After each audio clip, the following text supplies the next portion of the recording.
Good afternoon. I just wanted to do a real quick video on 3 power supplies I have purchased myself that I use for charging my 18650 battery packs. I just set up a real quick little test rig here. I have my ISDT Q8 smart charger, and I currently have it set. I don't know how well that's going to show up on the screen or not, but I have it set to 15 amps, which all 3 of these are supposed to be capable of doing. I have my GET FPV power supply, 24 volts, 400 watts, 16.7 amps max. And I've got my Banggood special, which is 24 volts, 17 amps. And then I got one off of Amazon, which is 24 volts, 15 amps. Now, out of all 3 of these, the one from Banggood is absolutely useless.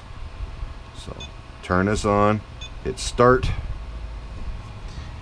and we're looking at the amperage here, and it tries to spin up a little bit. Every now and then, I see it hit 1.6 every once in a while, and that's pretty much all it does. At first, I thought my charger was broke, until I hooked up to other different power supplies and realized it was just this charger. So we're going to stop that. Now we're going to hook it up to the GET FPV one, which is just an LED power supply that they rebranded for themselves, which works. Hit start, still at 15 amps. And you can see it slowly building up. We're at 6, 7, 9, 11, 13, 15 amps, which is what I have the charger set for. And it'll do that all day long. It is a nice small profile, high power fan inside it. It runs pretty well. The weak link on these is the fan.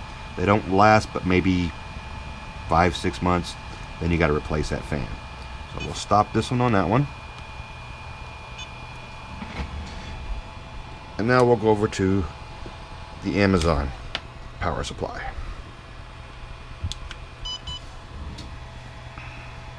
Same settings. Start. And it cycles up just like the other one. 5 amps. 9. 12. 15 amps. Works as expected. Now, with this one here, it does have a built-in fan, but I found even with that, it gets a little warm, so I added a couple heat sinks to the top. And if you set this thing straight up and let it charge, it'll run all day long at 15 amps like that. Otherwise, you don't want to go too much past 10 amps. Now, the price difference on these. The GET FPV, I believe, was $38. The Banggood power supply was $28 and is completely useless. And then the Amazon power supply was $18. And for me, this was the best bang for the buck, as it is a really solid little power supply. Like I said, it needs a little help on cooling, but other than that, it works great. I can run this thing all day long. I will put links to the 2 that work in the description of the video. And other than that was the end of it. Power supplies I've used, where to and where not to get them. Have a good day.